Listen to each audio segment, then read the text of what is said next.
Hi everyone, today I'm going to be working on an Atari Lynx II. The plan is to recap it and then eventually fit a new screen, but that'll be in the next episode. First, let's see if this handheld has any life left in it at all.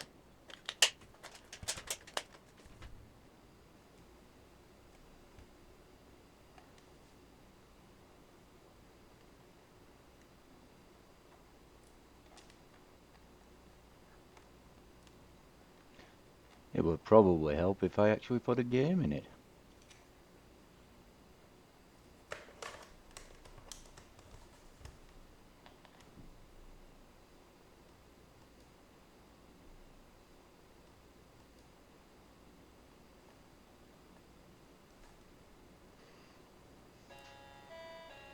Well, it does look like she's got some life in her.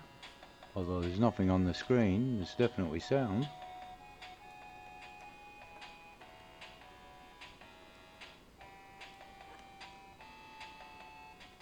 Yep, backlight works, but the screen is dead.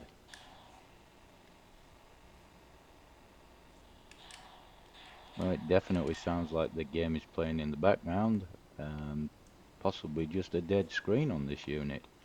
Having said that, I think we'll still recap this device given the fact that they're over 30 years old now. As a side note, this device uses 6 AA batteries. However, it could drain these in less than 4 hours, so it was always advisable to bring spares. And road trips could get very expensive.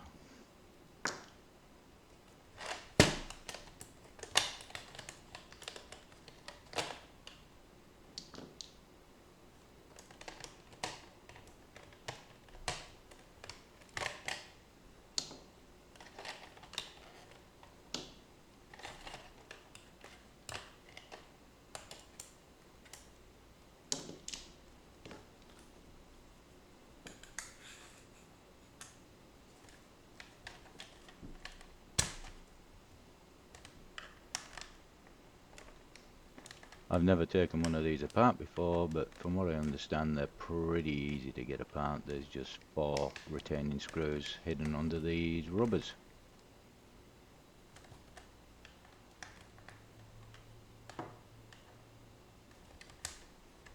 Looks like somebody might have super glued these down, either that or I'm doing something very wrong.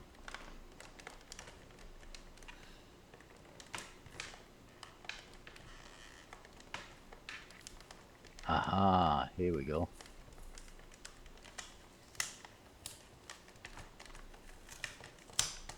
Yeah, there. Once you get them started, they're pretty easy.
Wow, I honestly thought I had more hair than that.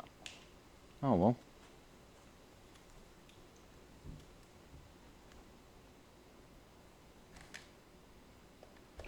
Sorry, I need to correct myself. I said there was only 4 screws earlier. There's actually a 5th screw just inside the battery department. Luckily they're all just standard Phillips heads.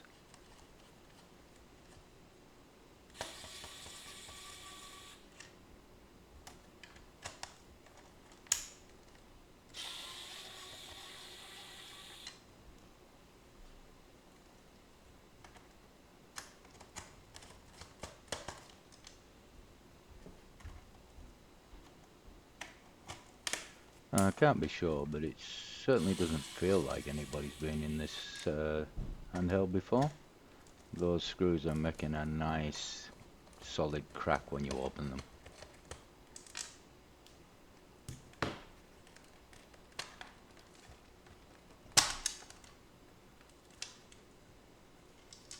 Interesting. This one has a full-size copper shield across the whole board. Most of the ones I've seen only have a partial shield. Definitely gonna have to do something about the corrosion on this. I don't know if you can see that in the camera, but nothing that a bit of vinegar won't solve.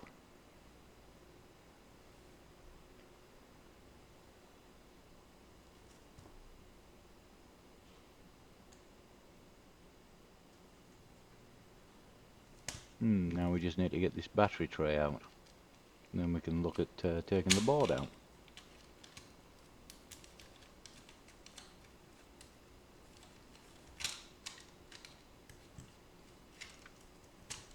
Sorry about the shot of the back of my head, guys. Keep forgetting the camera's there.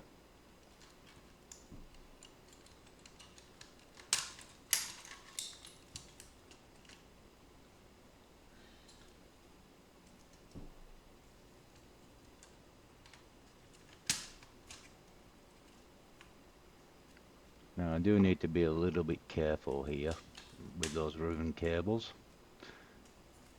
especially the black and clear one that you can see there. That's a carbon cable, and they're notorious, from what I understand, for just falling apart when you take them out.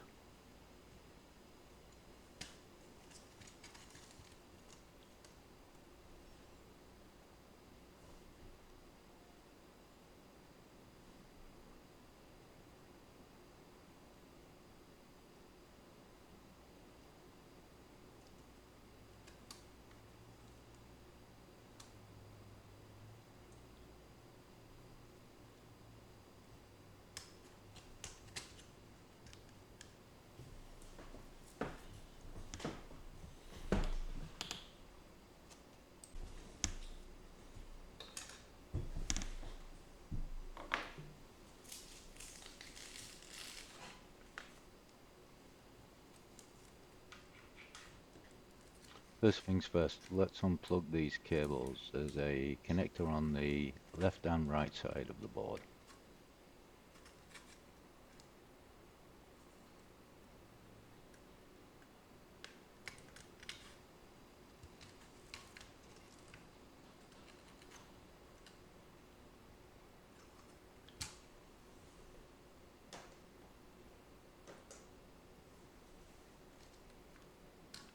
Maybe some needle nose pliers will help. Save me trying to get my fat fingers in there.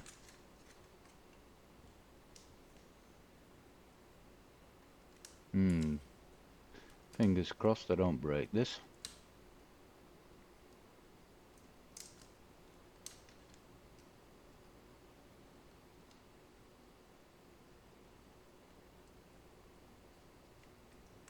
Well, it's not giving up easily, that's for sure.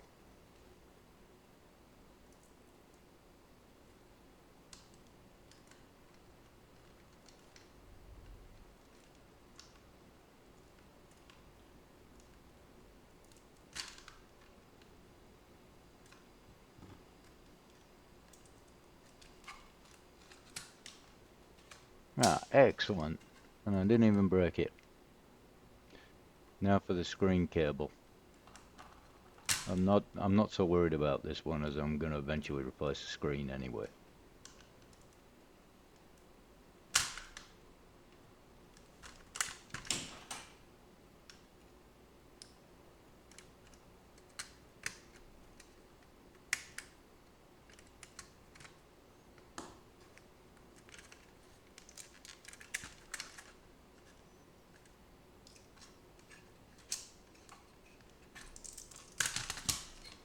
And with that resounding thud, the board is free.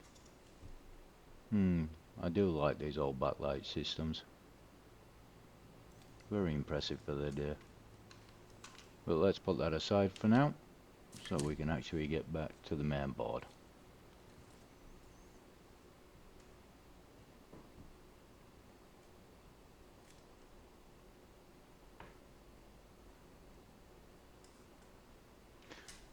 This side of the board looks pretty clean. It'd be interesting to see what it's like under here.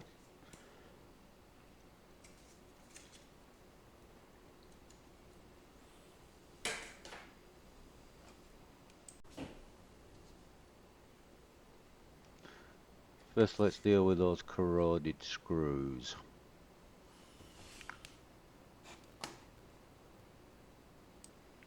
Let me try and zoom in so you can see them better. Ooh, not good. Alright, let's drop them in the vinegar and leave them to clean up while we work on the board.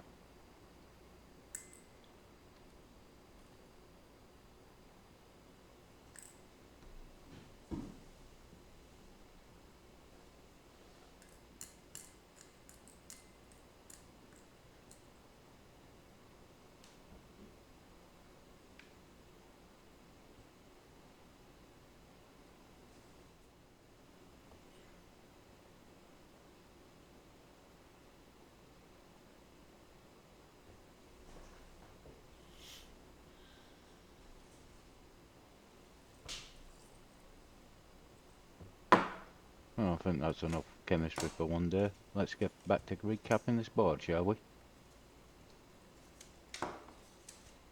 As this is the first time I've done this, I thought it would be prudent to actually have a map so I know where everything goes.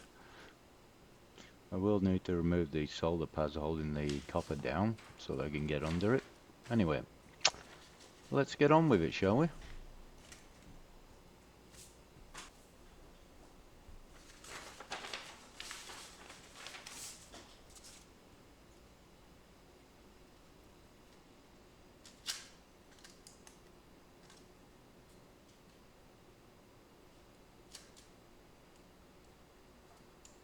First things first, let's deal with this copper shield. It's always a good idea to have some solder wick handy whenever you're doing something like this, although I do need to trim this.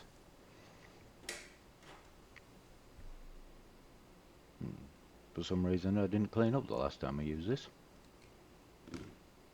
Oh well, easy fixed. I know this probably isn't needed, but I do like to put a little bit of flux on whenever I'm doing soldering.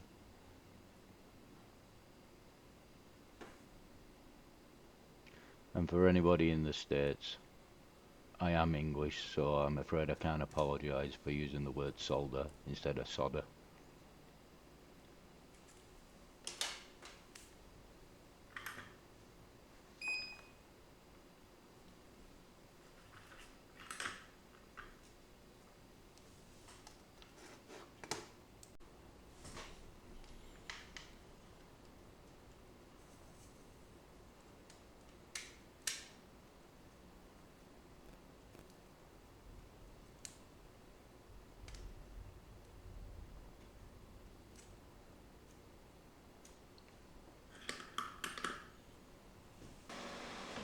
I think it might be a good idea if I actually put the fuming extractor on.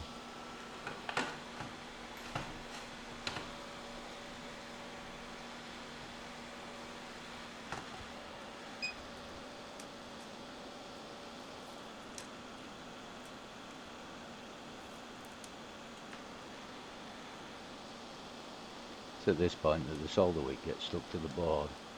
The copper shielding is just sucking the heat straight out of everything. But that's alright, we'll get it sorted. Just cut it off and I'll clean it up later.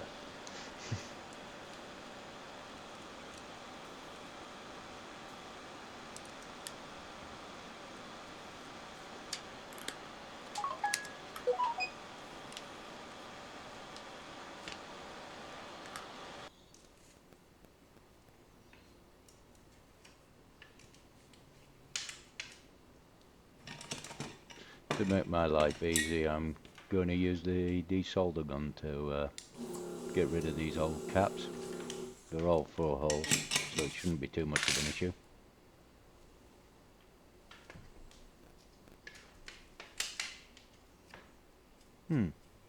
That worked rather well.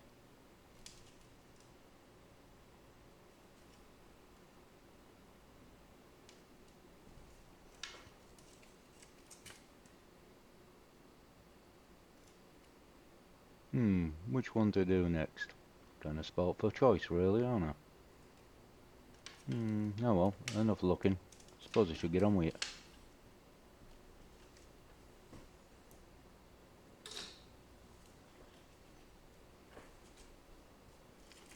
I think a little bit of fresh solder might make the process go a little faster. And I should have done that to begin with. Oh well.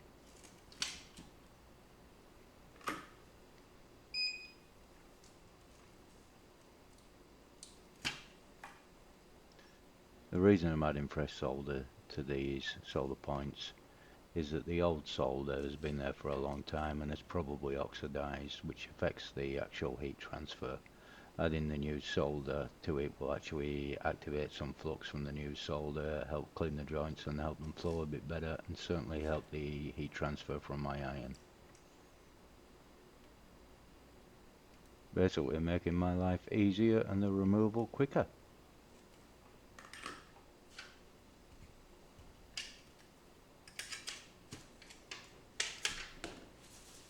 Speaking of making life easy, let's use some Captain tape to hold this copper shielding out of the way.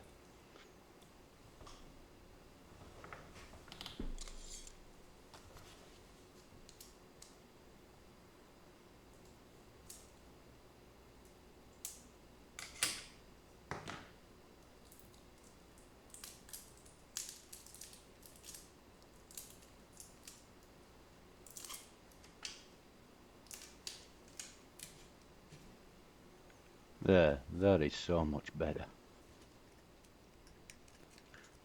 Rather than subjecting you to watching me remove all these caps, and there are a lot of them in real time, I think we'll just fast forward. The actual process is exactly the same.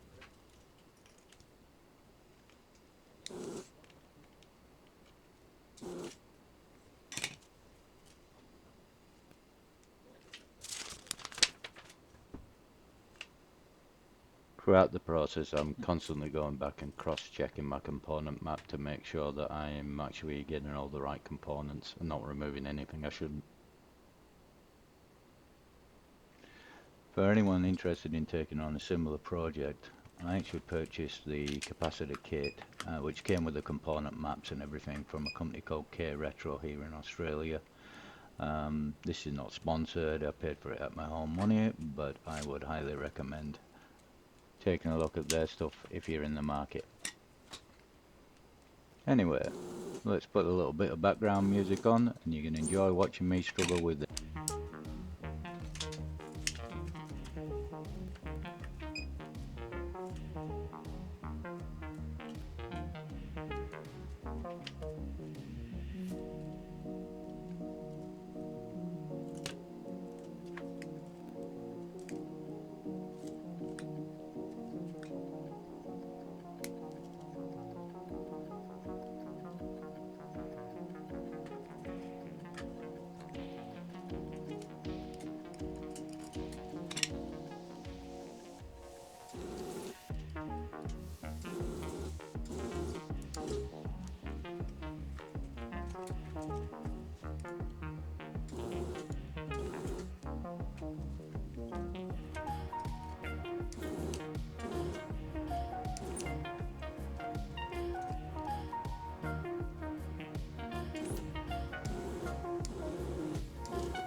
Just out of interest, I might have a look at a couple of these caps and actually see if they were actually bad.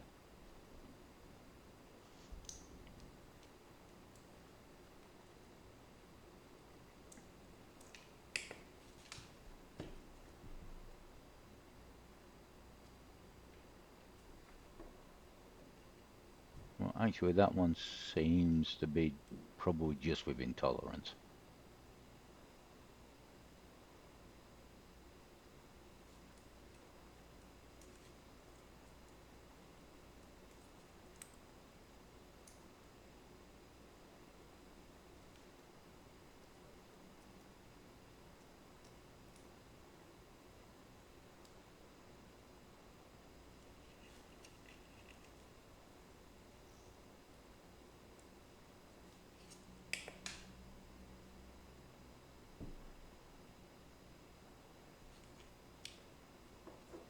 Hmm. Again, probably okay. I did test the rest of these off camera and quite a few of them were bad.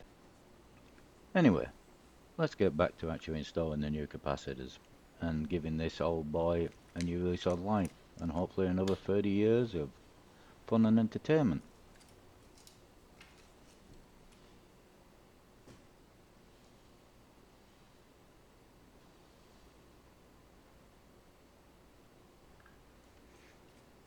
The main thing when installing these is to make sure you get the polarity correct. The capacitors actually have a white stripe down the side indicating the negative side, and the board actually has a negative indicator as well. So it's not too hard. Plus, one leg's longer than the other, so that helps too. So all you do is push them in, spread out the legs a little, and that will hold them in place until you solder it.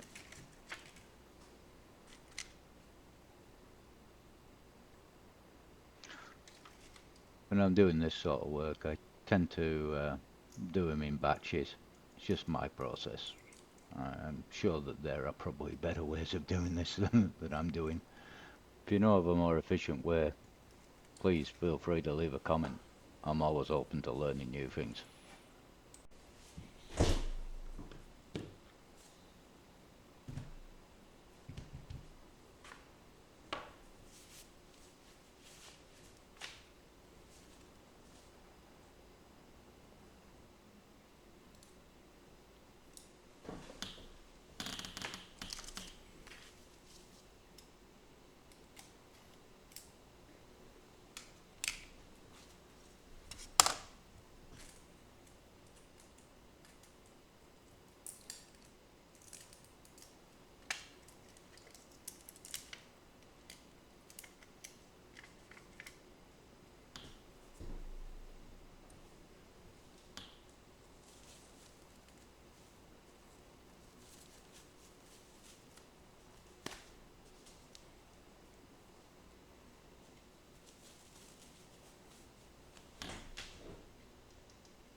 Alright, before we begin, let's make sure our iron's clean.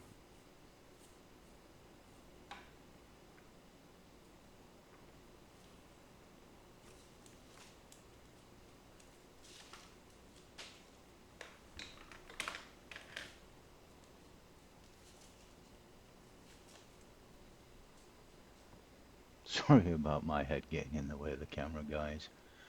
Hopefully you can still see everything that's going on.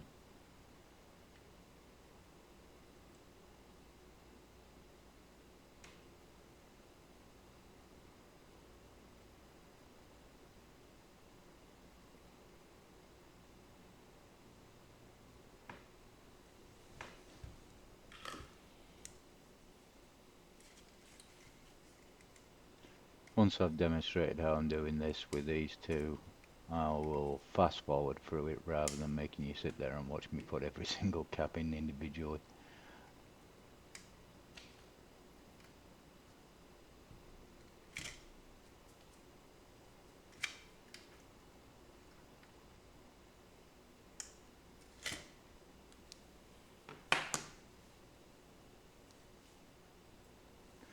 Yeah, I do like to ensure that I clean up any capacitor legs or anything like that, or resistor legs that are left lying around, so they don't end up being on the board and causing shorts later on.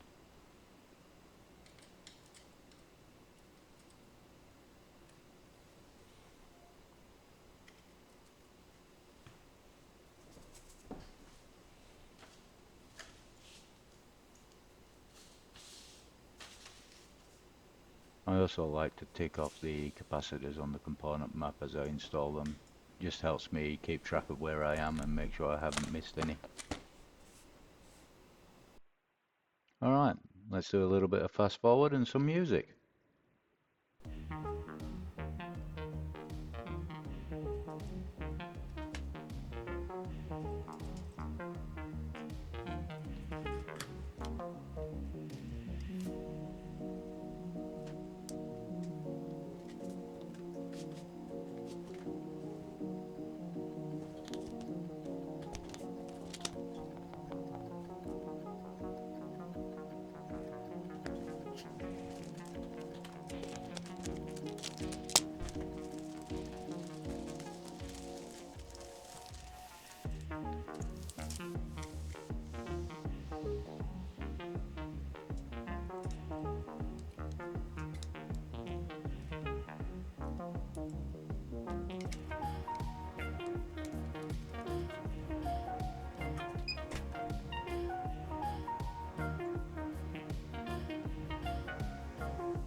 Okay, that's the last of the caps done. I just need to replace some of the insulation tape that I removed earlier that was under the shield.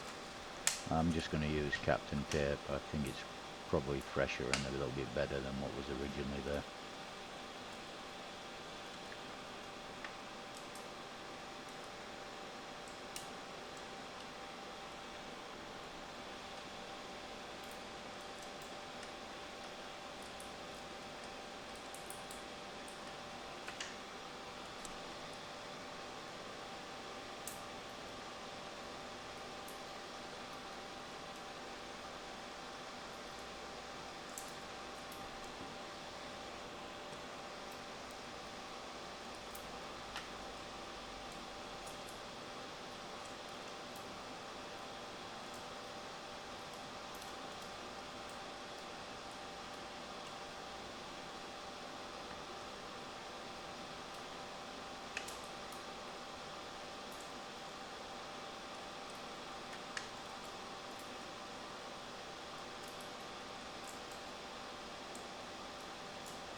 Well, I don't know about you guys, but I reckon that deserves a cup of tea.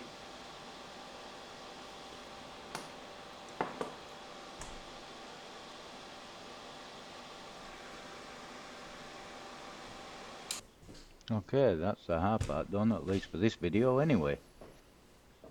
Okay, now we just have to reassemble it. I'll speed through that process. It's basically the reverse of what you saw at the beginning.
before I put the back on, let's take a look at how those screws have cleaned up.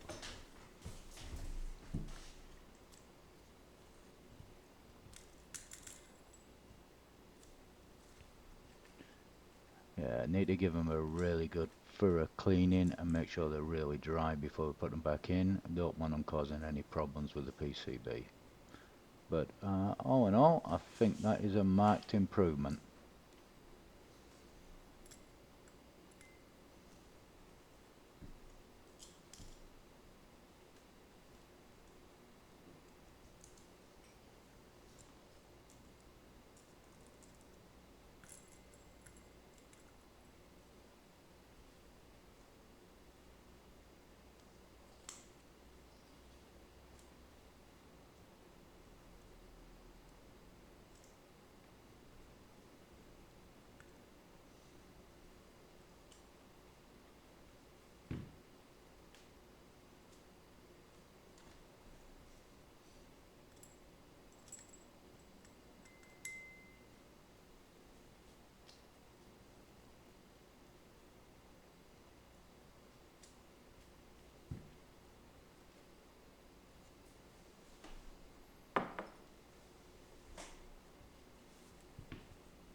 And that gives you a bit of an idea of how effective the vinegar is.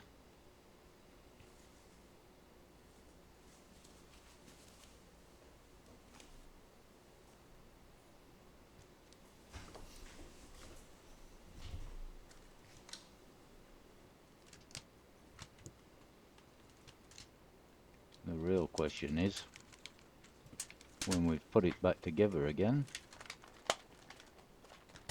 will it switch on and will we still have sound? We know the screen is probably still going to be dead, but that's okay. We'll fix that in a later video.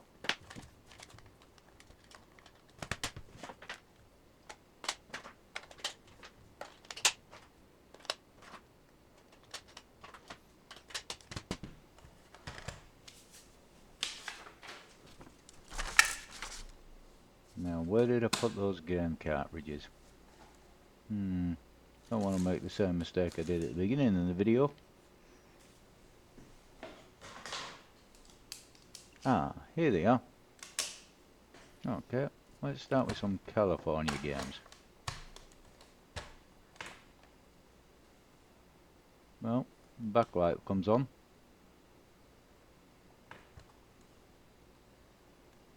We've got sound though. Oh yes, yeah.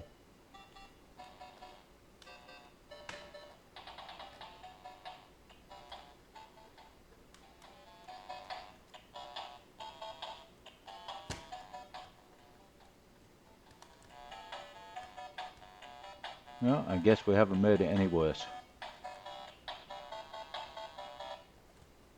Just need to fix up that screen now. Well, that's it folks. So thank you for watching. Hope you liked it. Feel free to comment. And by all means share. And finally, if you feel like it, subscribe. Thank you.